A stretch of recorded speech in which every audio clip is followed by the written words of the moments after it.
Olá pessoal, tudo bem com vocês?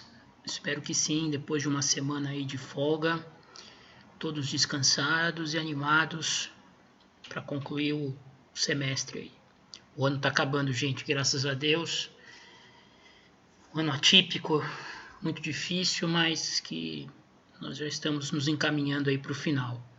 Temos aí 4, 5 aulas até a prova e com isso fechamos aí o capítulo ano da pandemia. Vamos que vamos, gente. Bem, hoje nós vamos tratar dos dispositivos restantes que cuidam do condomínio geral e já iniciar nos vídeos finais o tema condomínio edilício. Bem, na última aula nós analisamos o conceito, as classificações e também os direitos dos condôminos no condomínio geral. Restou nós falarmos a respeito dos deveres dos condôminos no condomínio geral e também da extinção e administração do condomínio geral. Vamos começar então nesse vídeo pelos deveres. Os deveres dos condôminos no condomínio geral encontram-se regulamentados entre os artigos 1315 a 1318 do Código Civil. Basicamente, os deveres dos condôminos no condomínio geral são de duas ordens. Primeiro, concorrer para as despesas de conservação ou divisão da coisa na proporção de sua parte e responder pelas dívidas contraídas em proveito da comunhão. Então, são basicamente esses dois deveres: concorrer para as despesas de conservação ou de divisão da coisa na proporção do seu respectivo quinhão e responder pelas dívidas contraídas em proveito da comunhão, em proveito do condomínio. Evidentemente que existem particularidades em relação a esses dois deveres que nós iremos examinar a partir de agora. Vamos começar pelo dever de concorrer para as despesas de conservação ou divisão da coisa na proporção do respectivo quinhão. Vamos dar uma lida no artigo 1315 do Código Civil, que trata do assunto. O condômino é obrigado, na proporção de sua parte, a concorrer para as despesas de conservação ou divisão da coisa e a suportar os ônus a que estiver sujeita. Aqui não há grande dificuldade. O dispositivo é autoexplicativo. Em princípio, todos têm obrigação de concorrer para as despesas de conservação, de manutenção da coisa, e decidindo pela divisão, sendo a divisão possível, também concorrer para as despesas necessárias à efetivação dessa divisão. A proporção que cada um irá contribuir corresponderá à parte que cada um possuir na coisa comum. O parágrafo único do artigo 1315, inclusive, diz: presumem-se iguais as partes ideais dos condôminos. Ou seja, não havendo uma distribuição distinta, presume-se que cada quinhão pertencente a cada um dos condôminos seja igual, tenha o mesmo peso, o mesmo valor que o dos demais condôminos. Então, se são 3 condôminos, a presunção é de que o quinhão correspondente à parte de cada um seja de 1/3 do todo. Isso é o que se presume.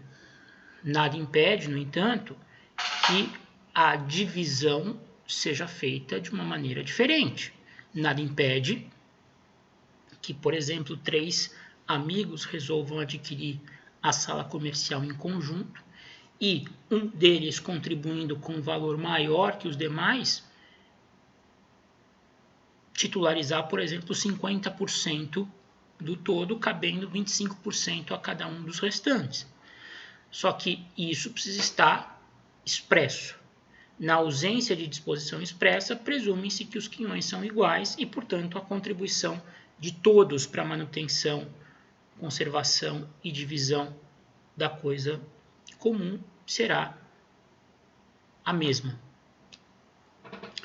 O 1316 estabelece que pode o condômino eximir-se do pagamento das despesas e dívidas renunciando à parte ideal. Então, a única maneira do condômino se eximir da obrigação de concorrer para as despesas de conservação e divisão na proporção do seu quinhão é renunciando o próprio quinhão, ou seja, é deixando de ser condômino. Enquanto for condômino, não há como não contribuir para a manutenção da coisa comum, tampouco para as despesas de divisão, caso se chegue ao entendimento que é caso de partilhar a coisa entre os condôminos. Aí prossegue o parágrafo 1º e 2º. Se os demais condôminos assumem as dívidas e as despesas, a renúncia lhes aproveita, adquirindo a parte ideal de quem renunciou na proporção dos pagamentos que fizerem. Se não há condômino que faça os pagamentos, a coisa comum será dividida. Aqui, o legislador estabelece quem vai se aproveitar da renúncia daquele condômino que não deseja mais contribuir para a manutenção da coisa comum. Em princípio, aproveitará a renúncia, ou seja, ficará com o quinhão daquele condômino que renunciá-lo, os demais condôminos que assumirem as obrigações proporcionais àquele quinhão. Então, se cada um tem que contribuir, por exemplo, mensalmente com R$5.000 para a conservação da coisa comum, um dos condôminos resolvendo renunciar ao seu quinhão, se os demais, em comum acordo, vamos imaginar num condomínio com 3 condôminos, se os outros 2 de comum acordo resolverem partilhar as despesas que cabiam ao renunciante, ou seja, cada um assumir 2.500 daquilo que seria a contribuição do renunciante, a parte renunciada, o quinhão que foi renunciado, vai se partilhar entre os outros 2 condôminos. Então, aqueles que tinham, em princípio, 1/3, passarão a ter metade do todo, aproveitando-se da renúncia do terceiro condômino. Ok? Agora, se nenhum dos condôminos restantes assumir os pagamentos pendentes daquele que renunciou à sua parte ideal no condomínio, a solução será pura e simplesmente dividir a coisa comum. Se ninguém quiser assumir a obrigação de custeio, de conservação correspondente àquele que renunciou ao seu quinhão, a solução vai ser dividir fisicamente a coisa, se isso for possível. Se isso não for possível, vender a coisa comum e se distribuir o produto entre os condôminos restantes. Ok? Óbvio, gente, que antes de cogitar numa renúncia, por exemplo, nós temos lá 3 irmãos que herdaram a casa do pai, um deles entende que está sendo oneroso demais manter a sua contribuição permanente para a conservação da coisa comum. Ele passa por uma crise financeira, perdeu o emprego na pandemia, está com um monte de dívidas para saldar e não tem condições mais de ficar contribuindo com R$ 5.000 mensalmente para a conservação, para a manutenção da casa recebida na herança. Antes de simplesmente renunciar à sua parte e não receber nada em troca disso, evidentemente que esse condômino que não deseja mais custear essas despesas poderá propor aos outros a venda da sua parte.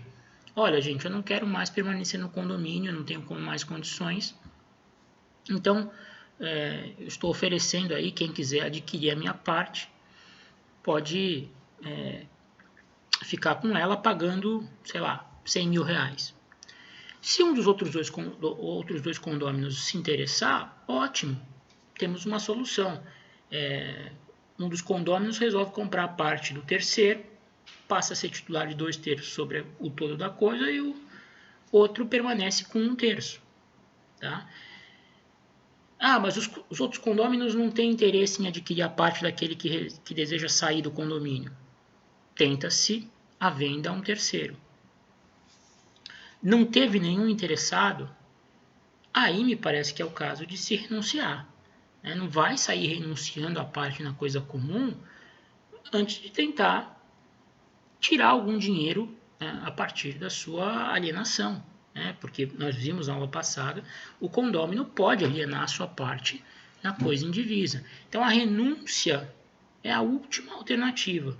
E assume a parte do renunciante os próprios condôminos na proporção dos pagamentos que fizerem da dívida deixada por quem está deixando o condomínio. Os dois, no nosso exemplo, os dois faltantes podem se ajustar. Olha, cada um assume metade daquilo que o renunciante deixou em aberto e nós dividimos a parte dele. Passamos a ter, ao invés de 1/3 cada um, metade cada um. Ou, não, nós não vamos querer assumir a parte do condômino que renunciou. Vamos colocar a coisa à venda e partilhamos entre nós o produto da venda. Essa é a saída, não há outra, tá certo? Bom, dito isso, vamos falar da questão da responsabilidade pelas dívidas contraídas em proveito da comunhão. O artigo 1317 do Código Civil diz que quando a dívida houver sido contraída por todos os condôminos, sem se discriminar a parte de cada um na obrigação, nem se estipular solidariedade, entende-se que cada qual se obrigou proporcionalmente ao seu quinhão na coisa comum. Vamos imaginar a seguinte situação. Os 3 irmãos que herdaram a casa entendem que o imóvel necessita de uma reforma. É imprescindível a troca do encanamento do imóvel, já muito antigo e com risco de apresentar vazamentos. Os 3 se dirigem até uma casa de materiais para construção, acompanhado de um encanador da confiança, fazem um orçamento perante os prepostos da loja e resolvem adquirir o material para realização da reforma na loja. Se os 3 formalizarem o contrato junto à loja para aquisição dos materiais de construção, se não houver se estabelecido solidariedade entre os condôminos, o credor, no caso a loja, em caso de inadimplemento, vamos imaginar que eles deixem de pagar o valor do material adquirido, terá que promover a ação de cobrança contra os 3. Tá certo? Não existe solidariedade presumida entre os condôminos. Tá? Se a dívida for assumida por todos os condôminos perante o credor, sem ser discriminada a parte de cada um na obrigação, nem se estabelecer solidariedade, a presunção é de que a responsabilidade será dividida entre os 3 na proporção do quinhão de cada um. Eu já complemento no próximo vídeo.